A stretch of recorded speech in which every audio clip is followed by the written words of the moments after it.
Good morning, students.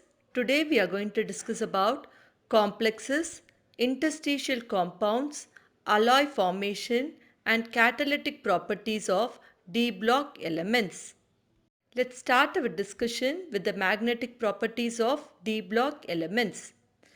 Based on the magnetic behavior of substances, they are mainly classified into two types, namely paramagnetic substances and diamagnetic substances. First, let's see what are paramagnetic substances. These substances are weakly attracted to the external magnetic field. This is due to the presence of unpaired electrons in them. So these substances will have incompletely filled d orbitals. Now let's see what are diamagnetic substances. These substances will not have any unpaired electrons. So they will be repelled towards the external magnetic field. Diamagnetic substance will have completely filled d orbitals. Let's now see how to calculate the magnetic moment of transition elements. If you consider an electron, it has two types of motion as shown in the diagram. It revolves around the nucleus, so we say it has orbital motion, as well as the electron will spin on its own axis, so we say it has spin motion. So the magnetic moment of the electron is due to its spin angular momentum as well as orbital angular momentum. But in the case of 3D series, the orbital angular momentum value is very small, so it is neglected. Therefore, the observed magnetic moment value is contributed because of the spin of the unpaired electrons. So we calculate the magnetic moment of these electrons based on its spin formula. That is, magnetic moment mu will be equal to square root of n into n plus 2, where n will be the number of unpaired electrons present. And this magnetic moment is measured in units of Bohr magneton. The magnetic moment calculated using the above formula is compared with the experimental values in the following table. In most of the cases, the agreement is good. If you take iron, cobalt and nickel, they have more number of unpaired electrons. Hence, these elements are more paramagnetic than the rest of the elements. So, these elements are called ferromagnetic substances. Now, let's see some of the frequently asked questions based on magnetic properties.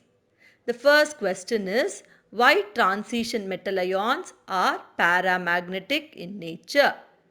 We have seen a substance will be paramagnetic if they have unpaired electrons.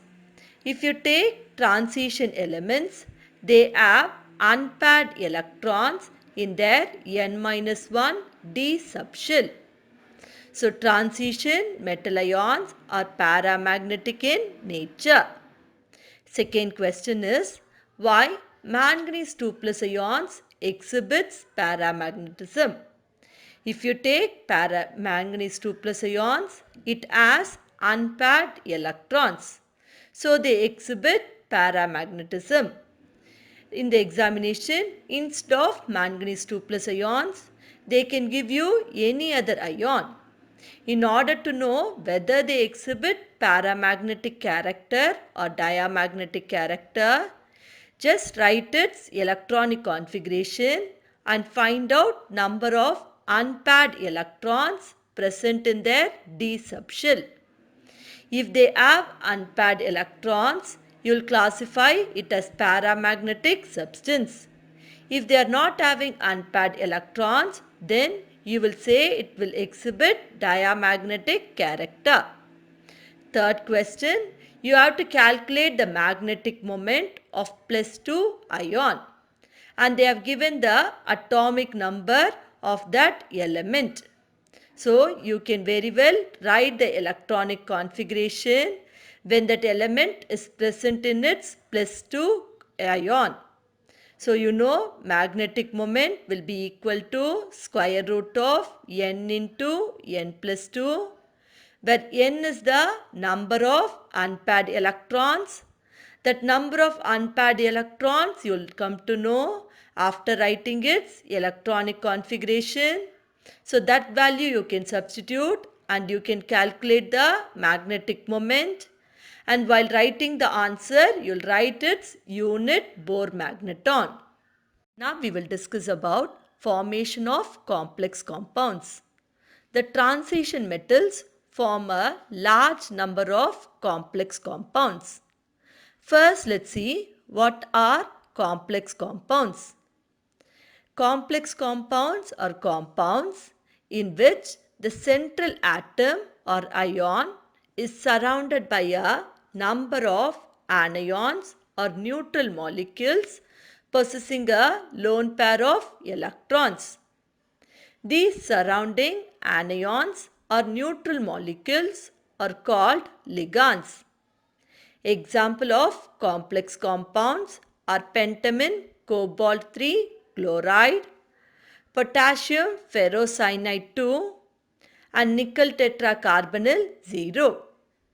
Regarding this complex compounds, we will learn in detail under coordination compounds. Now let's see why transition metal ions forms a large number of complex compounds. This is because of three reasons. The first reason is due to the relatively small size of the metal ion. The second reason is due to the high positive charge density on metal ions. And the third reason is due to the presence of vacant d orbitals on metal ions, which will be involved in bond formation. The next property is formation of colored ions. If you take the d block metal ions, they are colored in their solid state or liquid state. This is because in the presence of ligands, the d orbitals of these metal ions will split into two energy levels, namely higher energy level and lower energy level. When a white light falls on a transition metal ion, the electron from lower energy d orbital will jump to higher energy d orbital by absorbing some amount of energy. And this transmission we call it as dd transition. And if you take this dd transition, it is quantized. That is, only a definite wavelength will get absorbed and remaining wavelength present in the visible region will get transmitted.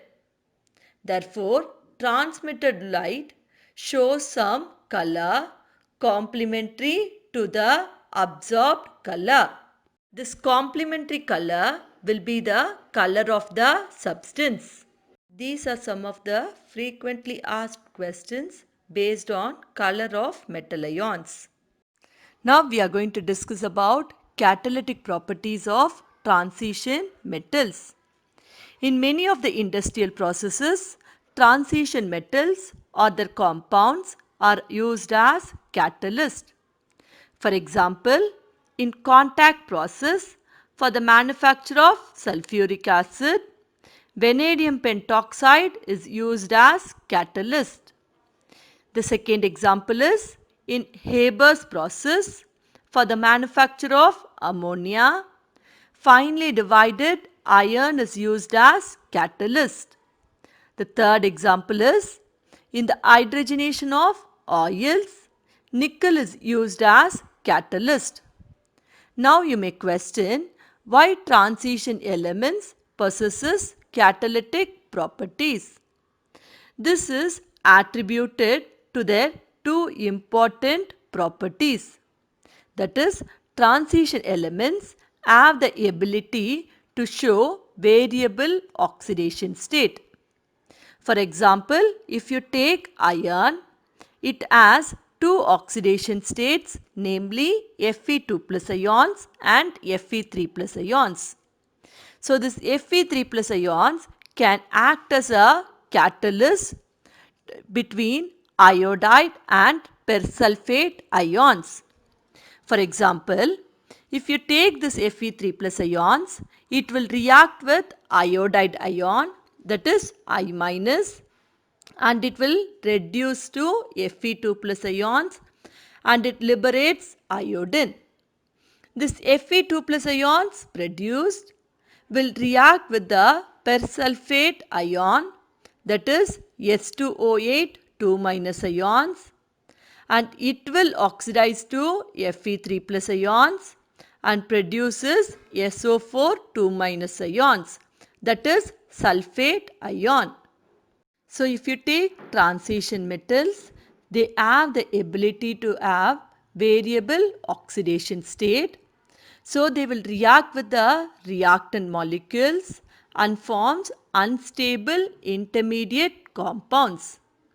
Thus they produce a new pathway with lower activation energy for the reaction to take place. And if you take the transition metals, they also have large surface area. So it provides a suitable surface for a reaction to occur. The next property that we are going to discuss is the formation of interstitial compound. Interstitial compounds are formed when small atoms like hydrogen, carbon, nitrogen or boron are trapped inside the crystal lattices of metals. These interstitial compounds are usually non-stoichiometric in nature. They are neither typically ionic nor covalent, and they does not correspond to any normal oxidation state.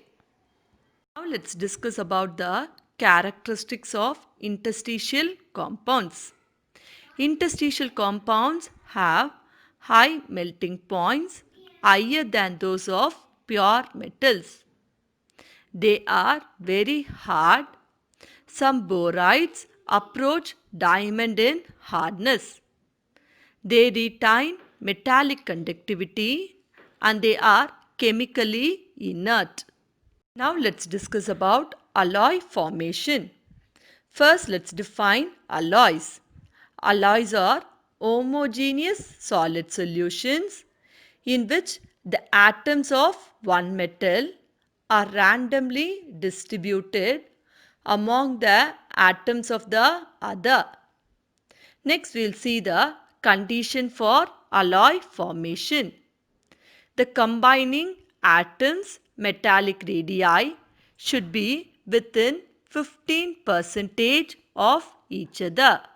Then only one metal can be easily replaced by another metal atom from its crystal lattice to form an alloy. You may question why transition elements readily form alloys. This is due to their similar radii and other characteristics. Now let's discuss about classification of alloys. Alloys are classified into two types, namely ferrous alloys and non-ferrous alloys. In ferrous alloys, iron, carbon and one or two other elements like chromium, vanadium, tungsten and molybdenum will be present. Whereas in the case of non-ferrous alloys, iron will not be present, whereas other components will be present. Example for non-ferrous alloys are brass, which is the alloy of copper and zinc. The next example is bronze, which is the alloy of copper and tin.